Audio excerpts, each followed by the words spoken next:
જેવો જ દીકરો કોર્ટમાંથી પાછો ફર્યો તેને જોતા જ તેની માએ ગભરાયેલા અવાજમાં તેને પૂછ્યું, શું થયું બેટા? શું નિર્ણય આવ્યો? દીકરાએ ઊંડો શ્વાસ લીધો, માની આંખોમાં જોયું અને ધીરેથી બોલ્યો, મમ્મી, છૂટાછેડા થઈ ગયા. બસ આટલું સાંભળતા જ માના હાથમાંથી ચાનો કપ છૂટીને નીચે જમીન ઉપર પડી ગયો. તેની આંખો હેરાની અને ગુસ્સાથી ભરાઈ ગઈ. તેણે દીકરા તરફ ગુસ્સાથી જોયું અને જોરથી કહ્યું, તારે આવું કરવાની શું જરૂર હતી? જો એ તારી સાથે એકલી રહેવા માંગતી હતી તો તારે એની સાથે જતું રહેવું હતું. કમસે કમ તારું ઘર તો ના તૂટત. દીકરાની આંખોમાં આંસુ આવી ગયા, પરંતુ આ વખતે તે જરાય કમજોર પડ્યો નહીં. તેણે મમ્મીનો હાથ પકડ્યો અને કડક અવાજમાં કહ્યું, ના મમ્મી, તમે મને જન્મ આપ્યો, પોતાની દરેક ખુશીઓનું બલિદાન આપીને મને ઉછેરીને મોટો કર્યો. જ્યારે બધાએ મારો સાથ મૂકી દીધો ત્યારે પણ તમે મારી સાથે હતા. તો હવે હું તમને એકલા કઈ રીતે મૂકી શકું? મમ્મી, આ દુનિયામાં કોઈ પણ સંબંધ તમારાથી મોટો ન હોઈ શકે. દીકરાની વાતો સાંભળીને માની આંખોમાં પણ આંસુ આવી ગયા. પરંતુ આખરે એવું શું થયું કે દીકરાએ આવો મોટો નિર્ણય લેવો પડ્યો? મિત્રો, આ ખૂબ જ ભાવુક અને હૃદયસ્પર્શી એક સત્ય વાર્તા છે. તો આવો જાણીએ આખરે હકીકત શું હતી. પરંતુ આગળ વધતા પહેલા વિડીયોને લાઈક કરી અને અમારી ચેનલને સબસ્ક્રાઈબ જરૂર કરી નાખજો, જેથી તમારા આશીર્વાદ મને મળતા રહે અને અમારું મનોબળ વધતું રહે. મિત્રો, મિતેશ એક નાનકડા ગામમાં પોતાની મમ્મી સાથે રહેતો હતો. તેના બીજા 3 મોટા ભાઈઓ હતા, પરંતુ લગ્ન પછી બધા પોતપોતાની દુનિયામાં વ્યસ્ત થઈ ગયા હતા. પિતાનું અવસાન તો ઘણા સમય પહેલા જ થઈ ગયું હતું. હવે ફક્ત માં જ હતી, જેમના ગટપણનો આશરો ફક્ત મિતેશ હતો. માની પણ હવે ઉંમર થતી જતી હતી. એકલા ઘર સંભાળવું મુશ્કેલ થતું હતું. એટલા માટે તેઓ ઈચ્છતા હતા કે હવે મિતેશના પણ લગ્ન થઈ જાય, જેથી ઘરને સંભાળવા વાળી વહુ આવી જાય. રિદ્ધિ સાથે સંબંધ નક્કી થયો. રિદ્ધિ પણ એક સાધારણ પરિવારની દીકરી હતી, જેણે પોતાના પિતાને નાનપણમાં જ ખોઈ નાખ્યા હતા. ઘરમાં ફક્ત તેની મમ્મી, ભાઈ અને ભાભી હતા. મધુબેને જ્યારે રિદ્ધિને જોઈ તો તેને પહેલી નજરે જ પસંદ કરી લીધી. ગામના લોકોએ પણ જણાવ્યું કે છોકરી સંસ્કારી છે, ઘરનું કામકાજ સારી રીતે જાણે છે. એટલે મધુબેનને લાગ્યું કે આજ તેમના દીકરા માટે યોગ્ય રહેશે. તેણે મોડું કર્યા વગર લગ્ન કરી નાખવામાં આવ્યા. લગ્ન પછી જ્યારે રિદ્ધિ વહુ બનીને આવી તો ઘર ખુશીઓથી ભરાઈ ગયું. મધુબેન પણ સંતુષ્ટ હતા કે હવે ઘરમાં બીજા પણ હાથ આવી ગયા જે એમનું ધ્યાન રાખશે. શરૂઆતમાં રિદ્ધિ ખૂબ જ સારી હતી. મધુબેનની સેવા કરતી, ઘરનું બધું જ કામ સંભાળતી. જો મધુબેન બીમાર થતા તો તેમની ખૂબ સેવા ચાકરી કરતી. મિતેશ પણ ખુશ હતો કે તેની મા અને પત્નીમાં સારો તાલમેલ છે. પરંતુ આ બધું વધારે દિવસો સુધી ન ચાલ્યું. ધીરે ધીરે રિદ્ધિના સ્વભાવમાં પરિવર્તન આવવા લાગ્યું. તે હવે પહેલા જેવું ધ્યાન દેતી નહીં. મધુબેન ક્યારેક ચા માંગે તો બહાના બનાવવા લાગતી. અત્યારે મારે ઘણું કામ છે, તમે જાતે જ બનાવી લ્યો. મધુબેન વિચારતા કે કદાચ થાકી ગઈ છે એટલે કંઈ કહેતા નહીં. પરંતુ ધીરે ધીરે આ બધું વધતું ગયું. સમય વીતતાની સાથે રિદ્ધિની અંદર હજી વધારે બદલાવ આવવા લાગ્યા. હવે તે મધુબેનથી ચીડાવા લાગી હતી. જ્યારે મધુબેન પ્રેમથી વાત કરવાની કોશિશ કરતા તો તે વાતને અવગણી નાખતી. મધુબેનને એ સમજાઈ નહોતું રહ્યું કે અચાનક તેની વહુ આટલી બદલાઈ કઈ રીતે ગઈ. પરંતુ જલ્દી જ તેમને આનું કારણ સમજાઈ ગયું. રિદ્ધિ ઘણી વખત ફોન ઉપર તેની મા અને ભાઈ ભાભી સાથે વાત કરતી. તે લોકો જ એને ચડાવી રહ્યા હતા. જ્યારે તારા પતિના મોટા ભાઈઓ પોતાની માની સાથે નથી રાખતા તો તે એકલે કંઈ ઠેકો લઈ રાખ્યો છે. તું પણ પોતાના પતિને લઈને અલગ થઈ જા. ધીરે ધીરે આ વાત રિદ્ધિના દિમાગમાં ઘર કરી ગઈ. હવે તેને સાસુ બોજારૂપ લાગવા લાગ્યા હતા. હવે તે ધીરે ધીરે મિતેશને પણ મધુબેન વિરુદ્ધ ભડકાવા લાગી. પરંતુ મિતેશ પોતાની મમ્મીને સારી રીતે ઓળખતો હતો. તેણે રિદ્ધિને સાફ શબ્દોમાં કહી દીધું, જો રિદ્ધિ, મારી માં જ મારી દુનિયા છે. મોટા ભાઈઓ તો પહેલેથી જ અલગ થઈ ગયા. હવે મમ્મીનું ધ્યાન રાખવા વાળું કોઈ નથી. જો તને કંઈ તકલીફ હોય તો મને કહે, પરંતુ મમ્મી વિશે કંઈ ખોટું ન બોલ. મિતેશની આ વાત સાંભળીને રિદ્ધિને ઝટકો લાગ્યો. એણે વિચાર્યું હતું કે મિતેશ તેની વાત પર વિશ્વાસ કરી લેશે, પરંતુ એવું થયું નહીં. હવે તેને કોઈ બીજો રસ્તો શોધવો પડે એમ હતો. એટલે રિદ્ધિએ પોતાની માની સલાહ માનીને બીજો રસ્તો અપનાવ્યો. તેણે મધુબેનને હેરાન કરવાનું ચાલુ કરી દીધું. જ્યારે મધુબેન કંઈ કહેતા તો તે ધ્યાન દેતી નહીં. ક્યારેક ક્યારેક તે કારણ વગર જ મધુબેનના કરેલા કામમાં ભૂલો કાઢવા લાગતી. તમારાથી કંઈ વ્યવસ્થિત કામ થતું નથી તો મહેરબાની કરીને કંઈ કામ ન કરો. મધુબેનને તકલીફ થતી, પરંતુ તે દીકરાના લીધે ચૂપ રહેતા. મિતેશને આ બધી વાતનો કંઈ અંદાજો હતો નહીં. તે આખો દિવસ કારખાનામાં મહેનત મજૂરી કરતો અને ઘરના બહારના કામ સંભાળતો. સાંજે જ્યારે ઘરે પાછો આવતો તો રિદ્ધિ બનાવટી મીઠાઈ સાથે માનું ધ્યાન રાખવાનું નાટક કરતી. મિતેશને લાગ્યું કે બધું બરાબર ચાલી રહ્યું છે, પરંતુ હકીકત કંઈક બીજી જ હતી. રિદ્ધિએ બે ચહેરા અપનાવી લીધા હતા. મિતેશની સામે એક આદર્શ વહુ અને સાસુ માટે એક દયા વગરની વ્યક્તિ. એ સમજી ગઈ હતી કે જો સીધે સીધી અલગ થવાની વાત કરીશ તો મિતેશ ક્યારે પણ નહીં માને. એટલા માટે તેણે એક ચાલાકી કરી. સાસુને એટલી તકલીફ આપો કે તે પોતે જ કહી દે કે બેટા તમે લોકો અલગ થઈ જાઓ. પરંતુ મધુબેન એટલા કમજોર નહોતા. તેણે બધી જ તકલીફો સહન કરી લીધી, પરંતુ પોતાના દીકરાને કોઈ ફરિયાદ ન કરી. પણ દરેક માણસની સહન શક્તિની એક હદ હોય છે. એક દિવસ કંઈક એવું થયું કે મધુબેનની ધીરજ ખૂટી ગઈ. એ દિવસે મિતેશ કારખાનામાં કામ કરી રહ્યો હતો. જ્યારે અચાનક તેના ફોનની રિંગ વાગી. પાડોશીનો ફોન હતો. ભાઈ જલ્દી ઘરે આવો. મધુકાકી અને ભાભીમાં જબરદસ્ત ઝઘડો થઈ રહ્યો છે. મિતેશને વિશ્વાસ થયો નહીં. તે બધું જ મૂકીને દોડતો ઘરે પહોંચ્યો. અંદર પહોંચતા જ તેને પોતાની મા અને પત્ની વચ્ચે તૂતું મેમે સંભળાણી. રિદ્ધિ ગુસ્સાથી લાલ થઈને રાડો પાડી રહી હતી.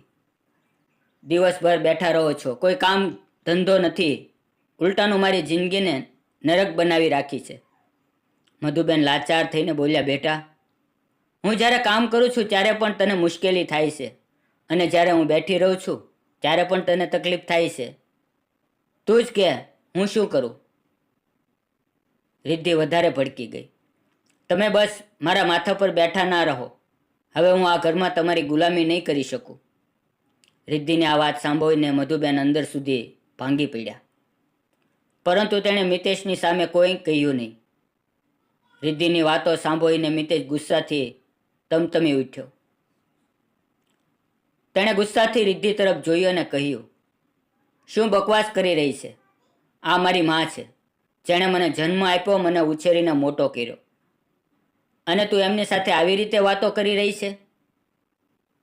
રિદ્ધિએ આંસુ વહેવાનું ચાલુ કરી નાખ્યું અને બોલી, તો ઠીક છે, તમારી માં રહેશે તો હું નહીં રહું. તમે આમને ઘરમાંથી કાઢો, નહીતર હું મારા પિયર જતી રહું છું. રિદ્ધિની આવી વાત સાંભળીને મિતેશની ધીરજ ખૂટી ગઈ. તેણે ગુસ્સામાં રિદ્ધિને બે થપ્પડ મારી દીધી.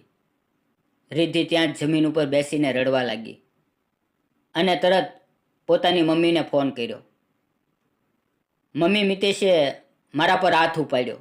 હું એક પવ માટે પણ હવે અહીંયા નહીં રહી શકું. ભાઈને મોકલી દો, મને અહીંથી લઈ જાય. રિદ્ધિની મમ્મીએ મોડું કર્યા વગર પોતાના દીકરાને મોકલી દીધો અને રિદ્ધિ પોતાના ભાઈની સાથે પિયર જતી રહી. મિતેશ ચૂપચાપ ઊભો રહ્યો.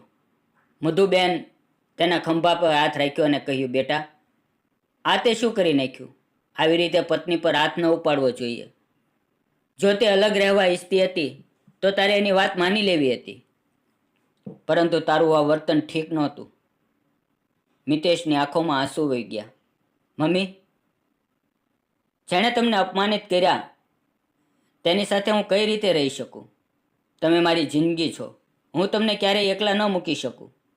મધુબેનની આંખમાં આંસુ આવી ગયા. તેમણે પોતાના દીકરાને ગળે લગાડી લીધો અને બોલ્યા, બેટા, છતાં પણ રિદ્ધિ પર હાથ ઉપાડીને ઠીક નથી કર્યું. આ સાંભળીને મિતેશ માથું નીચું નમાવી લીધું. અહીંયા રિદ્ધિ પિયરમાં બેઠી રહી. તેની મમ્મીએ તેને કહ્યું, તું બસ અહીંયા જ રહે. જ્યાં સુધી મિતેશ તારી પાસે માફી માંગીને તને મનાવવા ન આવે ત્યાં સુધી પાછી ન જતી. પરંતુ દિવસો વીતતા ગયા અને મિતેશ તેને મનાવવા આવ્યો નહીં. હવે રિદ્ધિ અને તેની મા બંને પરેશાન થઈ ગયા. આખરે તેણે લગ્ન કરાવવા સંબંધ બતાવવા અને જે વચના લોકો હતા તેમના દ્વારા મિતેશ સુધી સંદેશો પહોંચાડ્યો, જો તમારે લેવા ન આવવું હોય તો છૂટાછેડા આપી દે. જ્યારે મિતેશે આ સાંભળ્યું તો તેણે કડક શબ્દોમાં જવાબ દીધો, જો તેને મારી મા સાથે રહેવું હોય, તેમની સેવા કરવી હોય તો જ હું તેની સાથે રહી શકીશ. નહીતર જો એની ઈચ્છા હોય તો હું છૂટાછેડા પણ આપી શકું છું, પરંતુ હું મારી મમ્મીને ક્યારેય નહીં મૂકું. મીડિયેટ દ્વારા મિતેશની આ વાત સાંભળીને રિદ્ધિ અને તેની માં ખૂબ જ મોટો ઝટકો લાગ્યો. પછી રિદ્ધિની માં ગુસ્સાથી લાલચોળ થઈ ગઈ. તેણે રિદ્ધિની પાસે બોલાવી અને કડક અવાજમાં કહ્યું, બેટા, એ માણસો ક્યારેય નહીં સુધરે. તેને પાઠ ભણાવવો બસ એક જ રસ્તો છે, છૂટાછેડા. હમણાં જ કોર્ટમાં જઈ અને તેની અકલ ઠેકાણે લાવીએ. રિદ્ધિએ માની વાત સાંભળી અને કંઈ પણ વિચાર કર્યા વગર હા પાડી દીધી. તેને લાગવા લાગ્યું કે જો તેણે આ પગલું ન ભર્યું તો તેની જિંદગી હંમેશા માટે બરબાદ થઈ જશે. બંને મા દીકરી કોર્ટ પહોંચ્યા અને છૂટાછેડાનો કેસ દાખલ કરી નાખ્યો. જ્યારે કોર્ટમાંથી મિતેશને નોટિસ ગઈ તો તે કોઈ પણ હિચકિચાટ વગર કોર્ટ પહોંચી ગયો. જજ સાહેબે જ્યારે તેને સવાલ કર્યો તો તેણે શાંત સ્વરમાં બોલ્યો, સાહેબ, મારી પત્ની કહે છે કે હું મારી માને મૂકી દઉં અને એકલો તેની સાથે રહું. હું એવું ક્યારેય નહીં કરી શકું. મારી માએ મારા માટે જે પણ કર્યું છે તેનું ઋણ હું જિંદગીભર પણ નહીં ચૂકવી શકું. જો રિદ્ધિ મારી સાથે રહેવા માંગે છે તો તેને મારી મમ્મીને પણ અપનાવવા પડશે, પરંતુ જો તેને આ વાત મંજૂર નથી તો હું એને રોકીશ નહીં. જજ સાહેબે રિદ્ધિ તરફ જોયું અને પૂછ્યું, શું તમે તમારા સાસુ સાથે આ લગ્ન નિભાવી શકશો? રિદ્ધિનો ચહેરો ગુસ્સાથી તમતમી ઉઠ્યો. તેણે એક ક્ષણ માટે પણ વિચાર કર્યા વગર જવાબ આપ્યો, ના, હું એ મહિલા સાથે નહીં રહી શકું. જો મિતેશને મારી સાથે રહેવું છે તો એને અલગ મકાન લઈને રહેવું પડશે. જજ સાહેબે બંનેની વાત સાંભળીને માથું હલાવીને કહ્યું, જો તમારા બંનેમાંથી કોઈ પણ એકબીજાની શરતો માનવા માટે તૈયાર નથી તો આ લગ્નનું કોઈ ભવિષ્ય નથી. સારું એ જ રહેશે કે તમે બંને અલગ થઈ જાઓ. જજ સાહેબની વાત સાંભળતા જ કોર્ટ રૂમમાં નીરવ શાંતિ પ્રસરી ગઈ. થોડા સમય પછી જજ સાહેબના હસ્તાક્ષરથી બંનેનો સંબંધ હંમેશા માટે ખતમ થઈ ગયો. નિર્ણય પછી મિતેશ જ્યારે ઘરે પાછો ફર્યો તો મધુબેન બેચેન થઈને તેની રાહ જોઈ રહ્યા હતા. જેવો જ તે ઘરે પહોંચ્યો તેણે મધુબેનને કોર્ટનો પૂરો હાલ જણાવ્યો. મધુબેનની આંખમાં આંસુ આવી ગયા. તેઓ ધ્રુજતા અવાજે બોલ્યા, બેટા, મારી હવે ઉંમર થતી જાય છે. હું તો આજે છું અને કાલે નહીં. મારા લીધે તું પોતાનો સંસાર શું કામ બરબાદ કરા છો? તારા લગ્ન તૂટ્યા એ પીડા મારાથી સહન નથી થતી. જા, તારી પત્નીને મનાવી લે. મારા વગર પણ તારું ઘર વસી જશે. પરંતુ મિતેશ મધુબેનના પગ પાસે બેસી ગયો અને તેનો હાથ પકડીને બોલ્યો, મમ્મી, તમે જ મારી જિંદગી છો. હું તમને એકલા નહીં મૂકી શકું. હું તમારી દેખભાળ કરું એ મારું કર્તવ્ય છે. હું તમારા વગર જીવી નહીં શકું. આટલું સાંભળતા મધુબેનની આંખ ઉભરાઈ આવેલા આંસુ છલકી પડ્યા. પરંતુ મિતેશ અડગ હતો. તેણે પોતાની મમ્મીને સાફ કહી દીધું કે તે રિદ્ધિને મનાવવા ક્યારેય પાછો નહીં જાય. ત્યાં રિદ્ધિના પિયરમાં વાતાવરણ અજીબ થઈ ગયું હતું. છૂટાછેડા પછી તેની દુનિયા બદલાઈ ગઈ હતી. હવે જ્યારે કોઈ પણ તેના માટે નવો સંબંધ લઈને આવતું, એ તેના છૂટાછેડાનું કારણ જાણ્યા પછી સંબંધ કરવાની ના પાડી દેતા. ધીરે ધીરે તેની બદનામી થવા લાગી. જે સ્ત્રી પોતાના સાસુની સેવા ન કરી શકે એ ઘર કઈ રીતે સંભાળશે? રિદ્ધિ અને તેની મમ્મી નવા સંબંધની શોધમાં 3 વર્ષ સુધી લાગી રહ્યા, પરંતુ કોઈ પણ તેને અપનાવવા માટે તૈયાર નહોતું.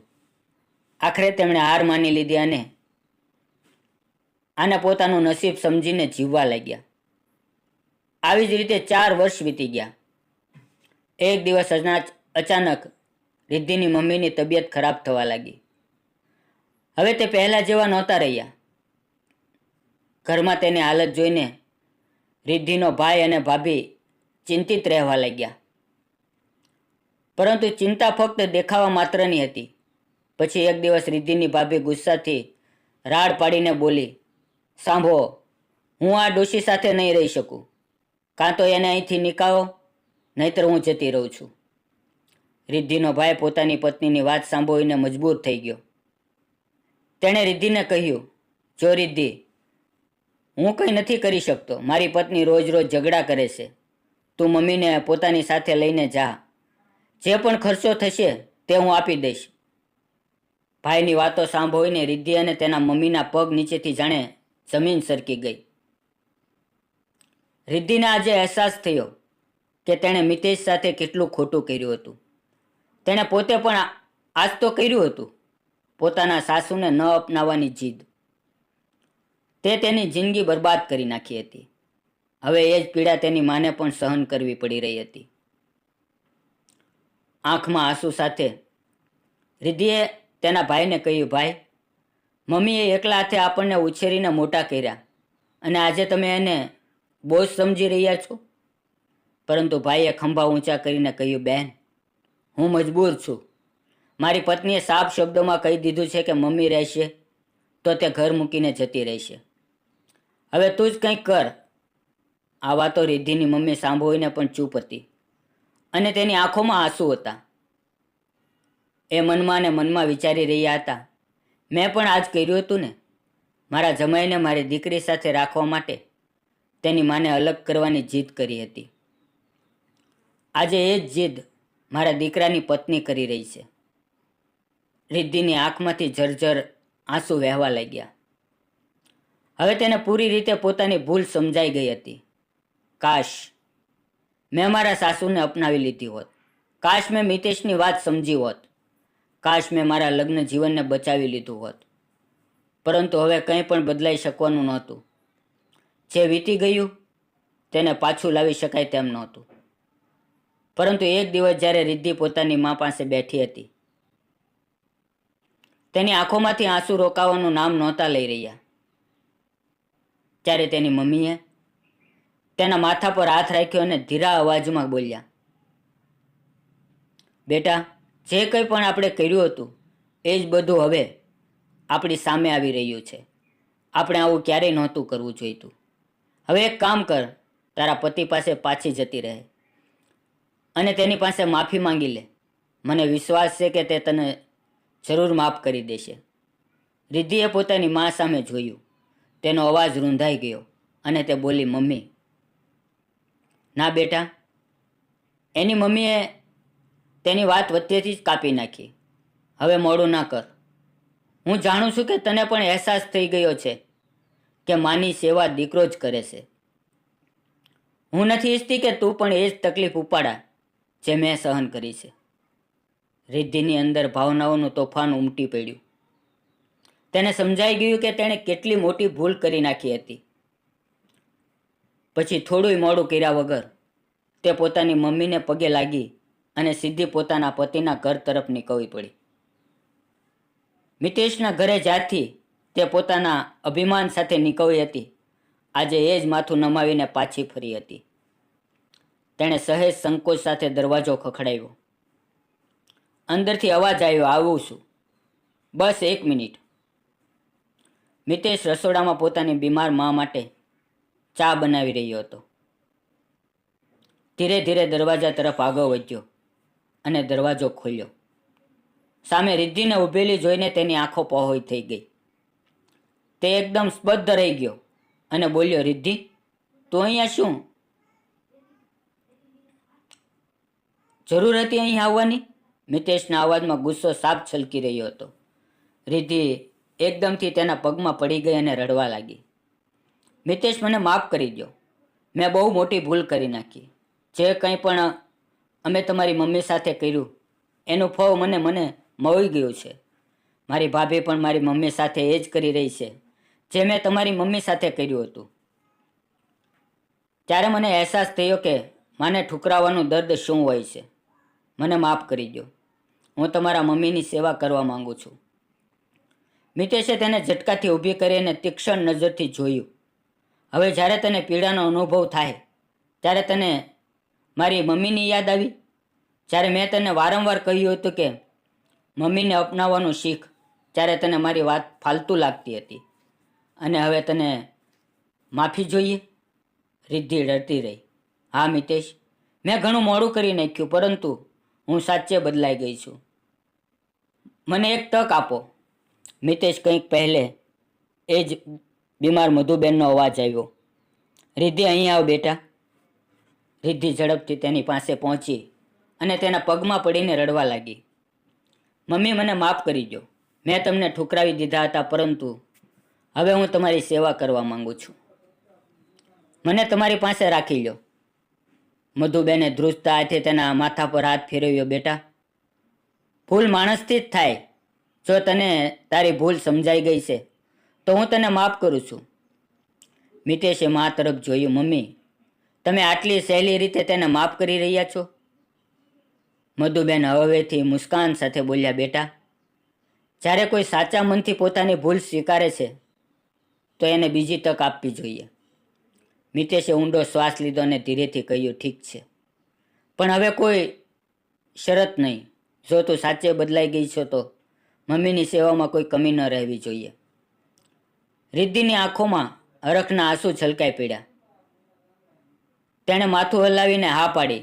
ત્યાર પછી મધુબેન ફરીવાર બંનેના લગ્ન કરાવી નાખ્યા. રિદ્ધિએ હવે એક નવા વિચાર સાથે પોતાનું ઘર વસાવ્યું. તેણે પોતાના સાસુની સેવા કરી અને પોતાના પતિને ક્યારેય પણ ફરિયાદ કરવાની તક ન આપી. જ્યારે રિદ્ધિના ભાઈ અને ભાભીને ખબર પડી કે રિદ્ધિ પોતાના સાસુ સાથે ખુશ છે તો એમણે પણ પોતાની ભૂલ સમજાઈ ગઈ. તેમણે પોતાની મમ્મીને અપનાવી લીધા અને તેમની સેવા કરવા લાગ્યા.